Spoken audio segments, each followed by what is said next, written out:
Bonjour à tous, j'espère que vous allez bien. On est aujourd'hui jeudi 3 novembre et j'ouvre un nouveau vlog. Sorry, il n'y a pas eu de vlog la semaine dernière. Pourtant j'avais enregistré, bon mes cheveux font leur vie pour changer. J'avais enregistré des rushs et je me suis complètement laissée dépasser par le montage. J'ai un peu sous-estimé ma charge de travail professionnelle, télétravail, enfants en vacances. Plus tout un tas de choses. Je veux dire, je suis pas dans une forme olympique avec ce dos, cou, bras, tout qui m'enquiquine. Je comprends pas ce qui se passe et je vais devoir faire du kiné et ça me saoule. Et voilà, j'étais très motivée à tout un tas de choses et finalement, ça me coupe un peu dans mon élan sur plein de choses. Bref, peu importe, je m'égare. Du coup, je vais rentrer tout de suite dans le vif du sujet avec la lecture que j'ai terminée cette semaine. Et j'ai terminé Le Tueur Intime de Claire Favant. Et quoi dire à part oh my god, j'ai fini en tachycardie ce roman, j'étais dans un mal absolu. Il fait 700 pages, parce qu'en plus c'est ça, c'est que la douloureuse, elle se passe pas sur 200 pages, non. Pendant 700 pages, tu flippes, tu souffres, tu as mal, tu as peur, tu es terrorisé. Will est terrorisant. Et c'est même très faible en fait, terrorisant, c'est un monstre. Le Tueur Intime de Claire Favant, en fait, c'est l'histoire d'un homme qui s'appelle Will. Et à 15 ans, je suis désolée mes cheveux c'est pourri. Et en fait à l'âge de 15 ans, c'est plutôt un garçon qui est une victime à l'école. Il se fait tabasser par tous ses camarades de classe. Vraiment c'est le gros souffre-douleur de la famille, de l'école. Et on comprend que dans sa famille c'est pas glorieux non plus. Il a un père qui ne s'occupe pas de lui, ou qui s'occupe de lui d'une façon très particulière, et sa mère est décédée, et on comprendra bien plus tard dans le roman que ouais, vraiment c'est un enfant qui n'était pas voulu, etc. Enfin bref, c'était vraiment pour... je spoil pas grand chose en vous disant ça. On comprend plus tard ouais, dans le roman que bon, il n'est pas voulu, mais bon, c'est pas le sujet principal. Et puis en fait un jour, une de ses camarades de classe, qui est plutôt nouvelle dans l'école, va s'interposer alors qu'il est encore en train de se faire brimer par un de ses camarades de classe. Et à partir de là, Samantha, la pauvre, vient de sceller son destin. Elle va devenir son obsession. Will va opérer un changement physique pour essayer de devenir plus fort, plus musclé, plus beau, plus séduisant. Et 3 ans plus tard, c'est devenu vraiment un garçon très très très beau. Et on comprend qu'il est hyper obsédé par Samantha, qui veut que ça soit sa copine, nanana, etc. Je vais vous raconter un petit peu le début, on va dire, et après je n'irai pas plus loin. Et le bal de promo arrive, Samantha est invitée par un autre garçon pour ce bal de promo. Ça ne plaît pas du tout à Will. Will va rentrer dans une fureur noire et va anonymement massacrer la gueule de ce garçon. Donc il va pas le tuer, mais il va faire juste la limite pour qu'il soit complètement défoncé, etc. Pour que Samantha finalement elle accepte en fait de venir à ce bal de promo avec lui. Donc elle y va avec lui, mais en tout bien tout honneur, elle lui rappelle qu'ils sont amis, etc. Et ce soir-là, au bal de promo, il va pas traiter du tout correctement Samantha. Et il va pas traiter du tout correctement son père, puisqu'on comprend dès les premières pages, et là c'est pareil, je spoil rien, qu'en fait son père le viole, lui, depuis que sa mère est morte. Et en fait, on assiste à la naissance d'un futur tueur en série qui est complètement ravagé et en fait qui a juste une seule et unique envie, c'est de faire souffrir les gens. Et ce qui le fait jouir, c'est de voir cette souffrance, de voir la peur dans les yeux des gens, voilà. Et c'est le début. C'est le début d'une longue série de meurtres. Au début, ça va être des meurtres où il n'a pas encore de traces, de signatures, où il sait pas trop comment ne pas qu'on remonte pas à lui, donc il va plutôt se débarrasser des corps. Et petit à petit, il va faire de ces corps, de ces femmes qu'il victimise, qu'il tue, qu'il viole, des sortes de spectacles en fait quand il va les livrer au FBI, etc. Voilà. C'est un résumé très succinct, il se passe énormément de choses dans ce roman et il est flippant. Je n'ai pas spécialement peur quand je lis un livre ou à part tout ce qui est esprit, etc. Mais quand je regarde des films où il y a ce genre de choses, J'ai pas spécialement peur, je suis pas spécialement angoissée. Là j'en ai rêvé la nuit et depuis je ferme mes volets parce qu'en plus il y a eu le changement d'heure entre temps. Je ferme mes volets dès qu'il fait nuit alors que d'habitude je ferme jamais mes volets dès qu'il fait nuit, je m'en fous qu'on voit à travers. Et je suis obsédée que ma porte est fermée à clé. Vraiment, il m'a terrorisée. Il y a une suite que je prendrai à Clairefontaine dès que je vais aller à Brive.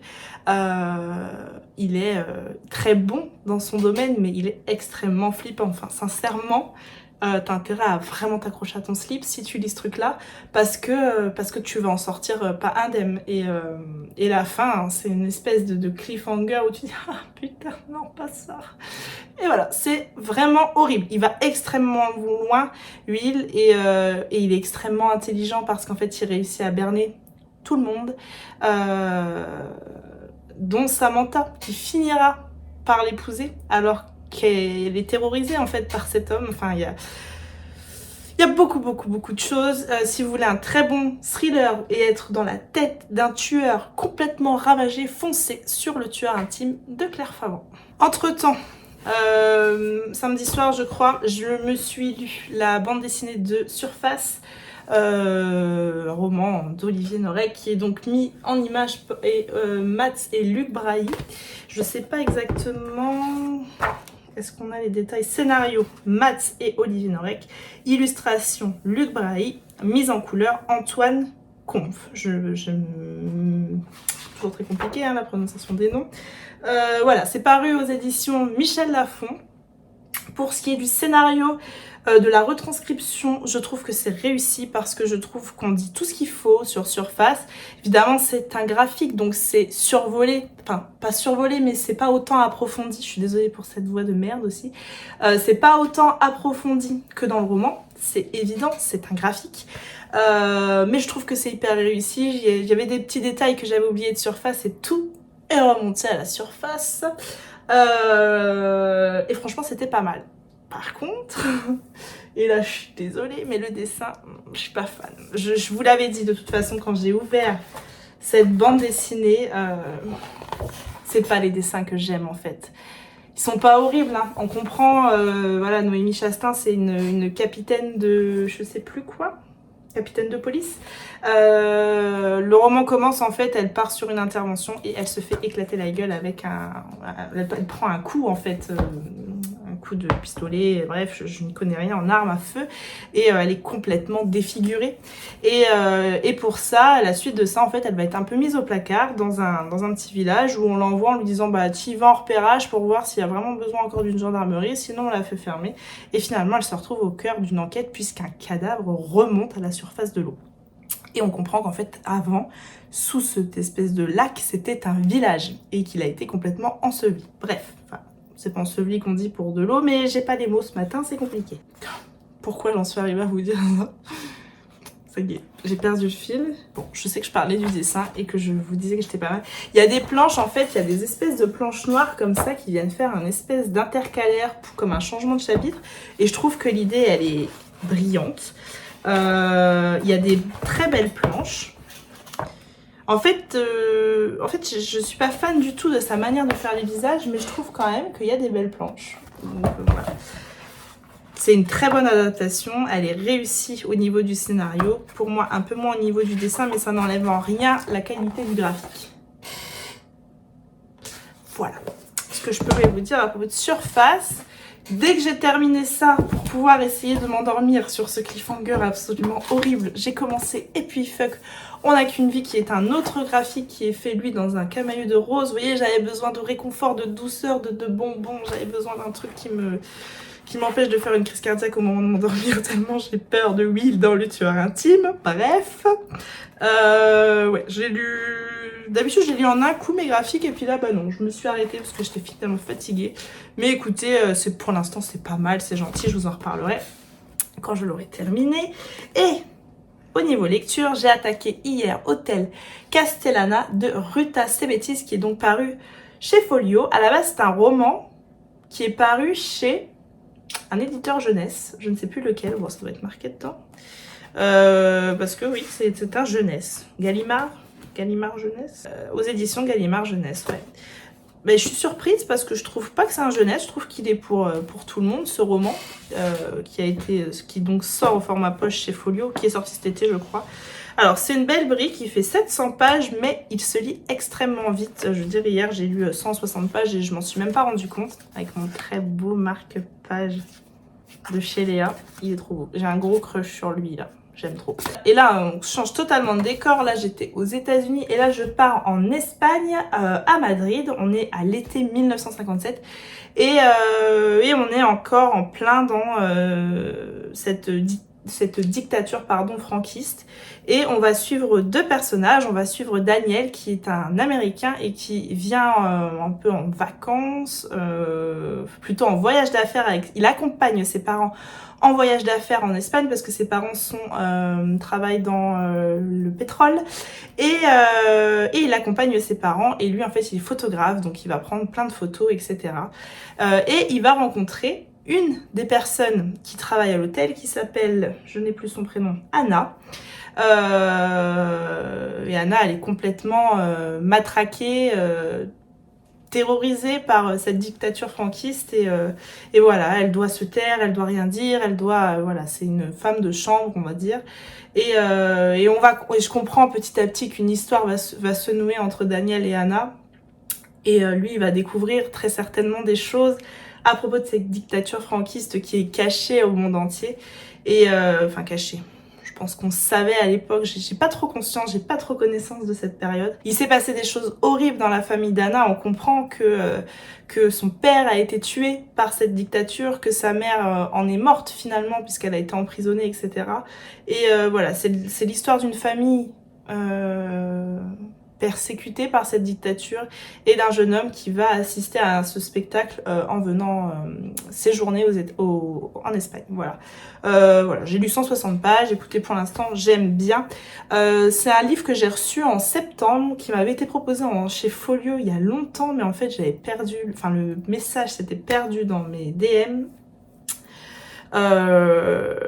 Et je l'ai finalement retrouvé et accepté et j'ai vu tout un tas de chroniques passer avec des gros coups de cœur, etc. Il me semble que Magda elle a surkiffé et du coup je me suis dit je vais laisser quelques semaines avant de l'attaquer parce que je vais en attendre trop. Et écoutez, là j'en attends rien de spécial et pour l'instant j'aime plutôt bien. Je vais vous montrer la dernière petite réception que j'ai faite, que vous avez déjà dû pas mal voir passer sur les réseaux, qui me vient donc des éditions La Martinière. J'ai reçu le tant attendu Les Dames de Marlowe, le tome 2, qui s'est vraiment fait désirer, on va pas se mentir. Dedans il y avait des petits gâteaux, c'est des petits sablés je pense, sablés pur beurre, parce qu'avec le beurre tout est meilleur. Trop chouette. Je me souviens, le tome 1, j'avais une très jolie du thé avec une très jolie théière. Enfin, c'est pas une théière. On m'a dit le mot la dernière fois. Quand il y a la tasse et la théière au-dessus. Je sais plus. Mais c'est quelqu'un qui me l'a dit sur YouTube. Alors, si jamais on me le redit, je prends.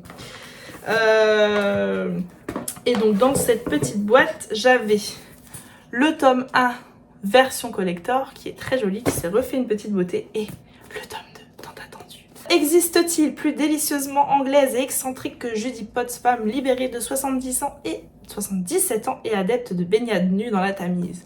Sous ses airs de vieille dame respectable, Judy se retrouve régulièrement mêlée aux intrigues surprenantes de son petit village de Marlowe. Lorsque Peter Bailey, un des héritiers les plus riches de la ville, est retrouvé mort écrasé sous une armoire la veille de son mariage, tout le monde pense à un terrible et ridicule accident. Tout le monde, sauf Judith et ses deux amies, Beck et Suzy. Pour elles, pas de doute, c'est un meurtre. La petite particularité de ce Cozy Mystery, puisqu'ils en ont presque tous une, c'est qu'on a des grilles de mots croisés dedans. Je suis extrêmement nulle aux mots croisés, donc bon, moi ça m'apporte pas grand chose, parce que vraiment, t'as pas fait plus nul que moi en mots croisés. D'ailleurs, t'as pas fait plus nul que moi en tricot non plus, parce que j'ai commandé le kit tricot que Magda faisait en collaboration avec une marque qui s'appelle Idea, ou je sais pas comment on dit. Je suis tellement une brêle. Magda m'a proposé de prendre mon tricot ce week-end et me montrer. Et ça m'embête de l'embêter, mais je crois que je vais accepter parce que sinon le headband restera une pelote de laine. Bref, j'ai dérivé. Les Dames de Marlowe, enquête, il suffira d'un signe. Un très grand merci La Martinière pour ce chouette colis. Je vais le lire très très vite. Demain nous sommes vendredi et je pars pour Brive. Je n'arrive pas à refermer ma boîte. Je sais pas d'où est donc. J'ai oublié ça dedans. Je pars pour Brive. Je rejoins à Paris Flo et Magda. Et ensuite on rejoint à Brive Estelle et Tatane. Dire que j'ai hâte serait un euphémisme, je n'attends que ça. Je crois que ça va me faire du bien pour changer les idées. Voilà, j'ai trop hâte d'être à demain et évidemment, je vous embarque avec moi. Je vais essayer. Je ris d'avance parce que quand je ferai le montage, je dirais ah oui, t'y croyais. Je vais essayer de vlogger un peu plus sur place, de prendre plus le temps de vous filmer des trucs. Je suis moins emballée par le casting, on va dire, par les auteurs présents. Alors il y en a beaucoup qui me plaisent. Il y a des auteurs que je suis ravie de voir. Claire Favant, Nicolas Lebel, il y a Matou qui vient. Enfin, il y a vraiment des gens que j'aime beaucoup et que je suis ravie. Mais l'année dernière, enfin je veux dire, mes 3 autrices préférées, c'est Serena Giuliano, Virginie Grimaldi, Alia Cardin, les 3 étaient là. Olivier Norey qui était là. Enfin, pas carton plein en fait l'année dernière. Et là, aucun des 4 n'est là. J'ai mon cœur qui saigne et mais bon, il y a plein d'auteurs que j'aime beaucoup et voilà. Du coup, je suis un peu moins emballée par la programmation et je me dis que peut-être du coup, je prendrais plus de temps, je serais moins dans l'euphorie de l'année dernière et que je pourrais prendre plus de temps, surtout qu'il y a plein de chouettes choses qui vont se faire. On va assister à mince, comment ça s'appelle ? Un club de lecture, enfin, je sais plus, de Maïté qui a le fait dimanche matin, Mademoiselle lit. Puis voilà, et puis en fait c'est un week-end entre copines ce week-end surtout. Et ça j'ai trop hâte. Donc voilà, je vous reprends demain, je me lève à 5h30 pour prendre le train, ça va piquer mais c'est pas grave parce que vraiment j'ai beaucoup trop hâte. À demain.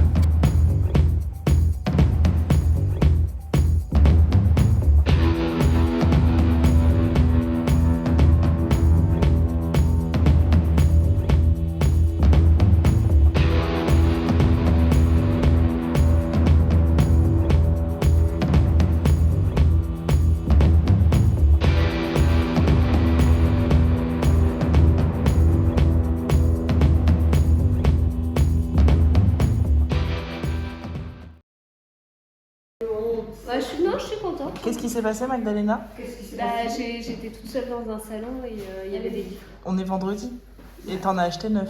Ouais. D'accord, Tatane? Combien? J'en ai acheté 1, 2, 3, 4, 5, 6, 7. Ok, donc Et Flo? Moi j'en ai 2. Ok, moi aussi. Après, j'en ai 2, mais j'en ai un ici. Pour Madame Chacha. Voilà, c'est pour mon calendrier de l'Avent. Pour Madame Chacha. Ah non, mais attends, non, c'est de la corde. Oui, c'est la corde. On dirait des cheveux de laine. Ouais. Tu peux dire que c'est des chevaux de laine si tu veux. Mais Will, il prend pas de la laine. Hein. Il prend de la corde. Non, mais tu vas mourir de lire ce livre. Hein. Montre ce que tu as appris. Montre au peuple YouTube. Quoi sur intime ou tout? Non, ouais, bah vas-y, fais-nous un petit, on va faire un petit retour sur Magdalena. Alors, Magdalena a craqué son slip avec Jacques Sausset. Oui, mais j'aurais peut-être dû craquer au Festival Sans Nom. Ouais, mais c'est parce qu'on n'a pas eu le temps Voilà. au Festival Sans Nom. Ensuite, Bernard Minier qui n'était pas là. qui était pas là et qu'on n'a pas pris celui qu'on voulait. Non. Nicolas Druard, parce que Nuit Blanche, il est trop bien. Ah, je connais pas du tout cet auteur. Très très bien pour Halloween, c'était génial. Bah, pour l'année prochaine, garde-toi un Claire Favant pour Halloween. Hein. J'en parle. Mais quel excellent choix. Moi, les gens qui achètent des livres comme ça, je les trouve bons.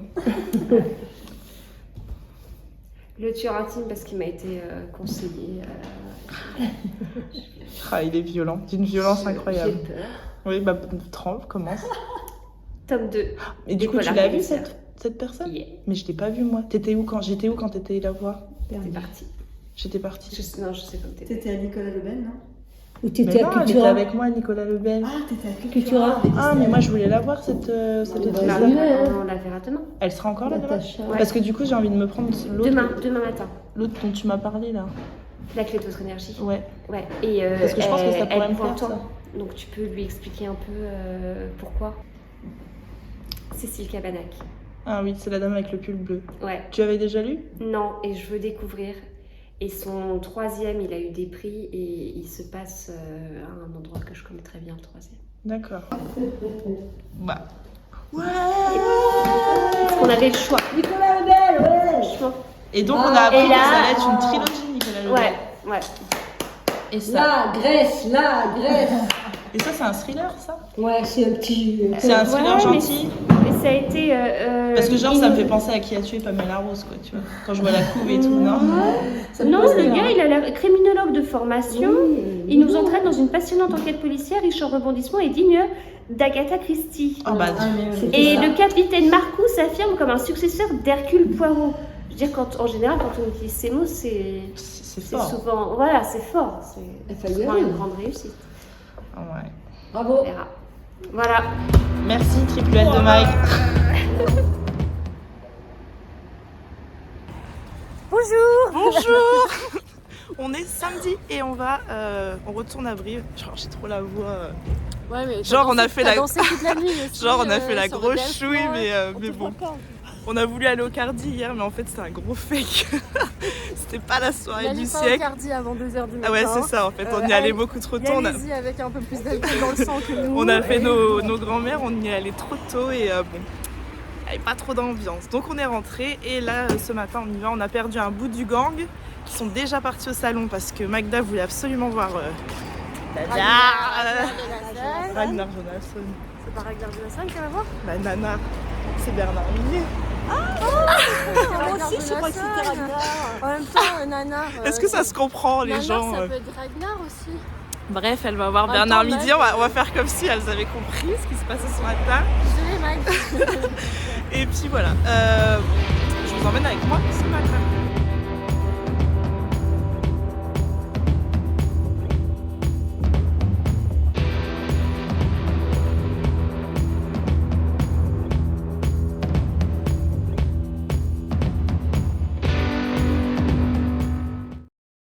On fait une petite pause, on a abandonné Magda qui est toujours dans la queue pour Nanar déjà ce matin, c'est ce que je disais. Alors Nanar n'est pas Ragnar Jonasson. On a eu confirmation. Pour Hein. ceux qui, comme moi, avaient eu un peu de flou, de flottement. Voilà, c'est bien Bernard Minier. Donc là on fait une petite pause et on y retourne cet après-midi. Cet après-midi on fait quoi? Delphine de Vigan. Christophe Onodibio, pour nous. Cécile Coulon. Cécile Coulon. Coulon. Peut-être qu'on va juste en Ouais. face pour. Non mais moi j'aimerais bien faire le truc polar, le petit café là, Oui, forum. mais c'est à 10h30. Ah, Et là, à c'est à 17h30, il y a Mathias Malzieu et Cécile Alors Coulon. peut-être qu'on vient poser les affaires et qu'on fait un micmac. On fait 30 minutes et puis hop, on court après. Ouais. Je sais pas. On est des fous. C'est toujours compliqué. C'est ça le programme de cet après-midi? On va pas en jeunesse? Ah, Ah si, faut aller voir Matou. Ouais, bon, j'aimerais bien aller voir J'aimerais Mag. bien aller voir Et on Matou. commence par ça? On commence par ça. Ah non, Mag elle est toute Non, moi je Mais suis- Mag elle veut y aller en plus en jeunesse. Non, alors on y va avant de revenir ici à 17h. C'est compliqué. Ça va être chaud hein. Chercher une fourchette. On verra bien. Et on dit bon appétit bien sûr. Bon app. Qu'est-ce que j'ai pris moi ce matin? J'en ai pris 4 ce matin. Ça, Très très bon choix. c'est qui m'a influencé? Ok. Ensuite j'ai pris ça. Mathias Malzieu, je voulais le plus petit baiser jamais recensé. Ah oui. Et il n'y était pas. Donc déjà hier avec Claire Favon, je voulais le tueur de l'ombre, il n'y était pas. écrit carnet de bord. Non, de board. Parce qu'en fait, il m'expliquait qu'il a fait un pari et que s'il réussissait, il devait faire je sais plus quoi en skateboard, mais genre un très très long truc. Oui. Et à la fin, c'est le récit de ça apparemment, avec des photos.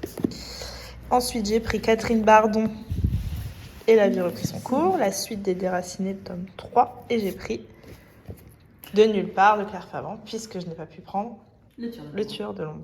Donc voilà, j'étais raisonnable. Très très bien. Quoi, t'en avais 30 l'année dernière? 30 l'année dernière.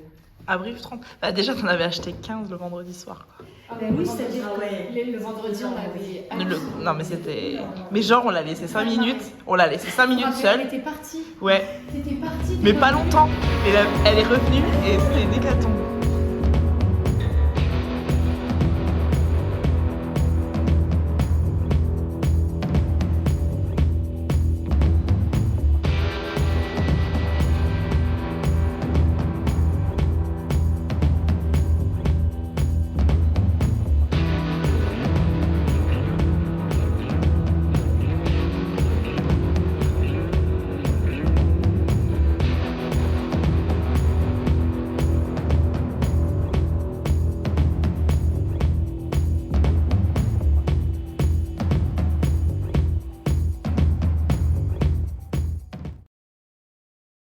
Vous voyez comme Triple L de Mag n'est pas aimable.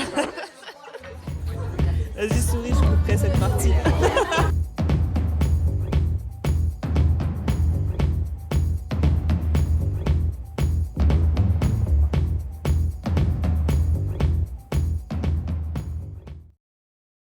Ah, je vous reprends, on est dimanche et je vous reprends avec une petite voix et des petits yeux parce que je crois qu'on est toutes KO. Et on retourne au salon, là je suis avec Flo et Magda et on va voir Olivia Ruiz. On va essayer parce que comme en fait on sait pas les heures d'arrivée des auteurs, c'est vraiment le gros problème je trouve cette année du salon. C'est qu'on sait pas à quelle heure ils sont là, quand ils sont là exactement. Et on va essayer Olivia Ruiz ce matin parce que normalement on a le book club avec Maïté. Donc voilà, on va essayer de se scinder en deux groupes, on sait pas trop comment on va faire, on va voir. Je vous emmène avec moi. 9h05 au salon, il n'y a encore pas grand monde.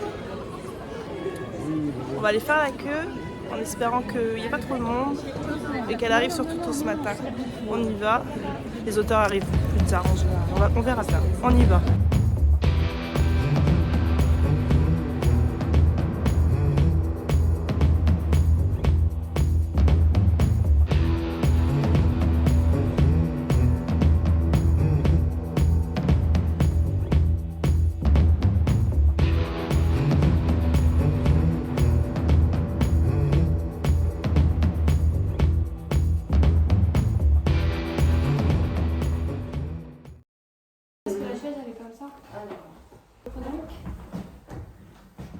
On n'a pas mis notre île. Il y a la place, hein, les filles. Il y a la place de présidence, de toute façon. Donc tu peux faire.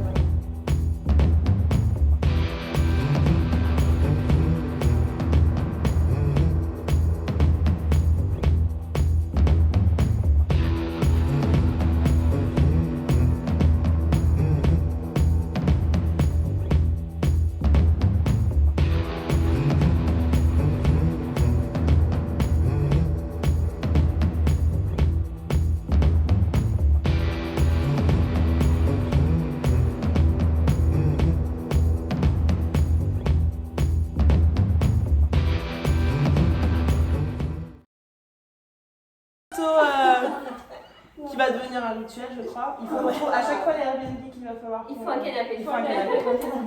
Voilà, et puis là, bah, on va aller prendre Pardon, le c'est train. mon cul depuis 20 minutes. C'est vrai, je peux pas regarder. Et voilà, on va rentrer À la maison. à la maison. C'était trop cool. Et moi, je vous reprendrai certainement demain pour débriefer tout ça. Faut éteindre tous les radiateurs.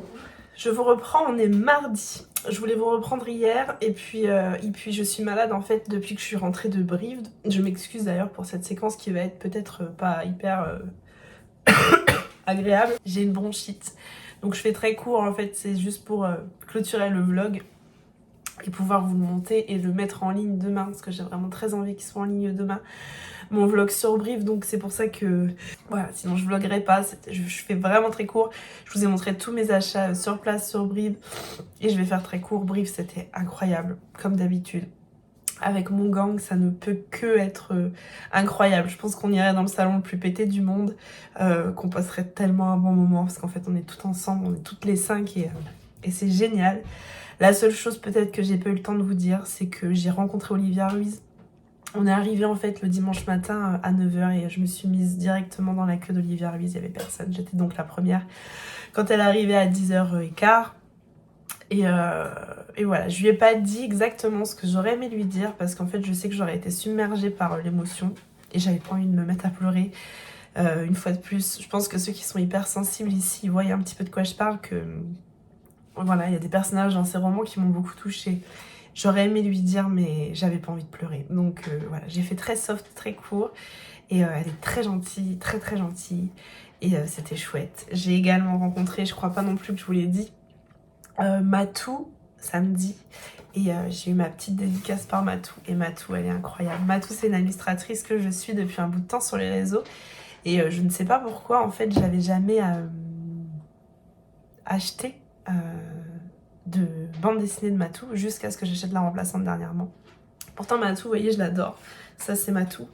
Et je sais pas pourquoi j'y avais jamais été avant la remplaçante. La remplaçante, j'avais trouvé incroyable. Et donc du coup voilà, j'ai eu mes petits marque-pages et j'ai eu ma dédicace. C'est quand même pas une dédicace comme les autres quoi. Les dédicaces à Matou. Et j'étais trop contente. Du coup, je fais très court pour aujourd'hui. J'en suis désolée, je clôture le vlog ici. Comme d'habitude, je vous remercie de prendre le temps de liker, commenter ou partager votre instant de visionnage sur les réseaux. Et puis moi je pense du coup qu'il n'y aura pas de vlog mercredi prochain parce que je pense que cette semaine va être compliquée. Voilà, surtout que mon médecin vient de me lâcher que j'avais peut-être de l'arthrose et là j'ai envie de pleurer, j'ai des examens à faire, enfin bref, on m'a menti, je suis pas née en 1990, je dois être née en 1950, un truc comme ça, c'est pas possible. Donc voilà, sur ce, je vous fais des bisous, je vous reprends plus tard et je vous dis à bientôt. Bye!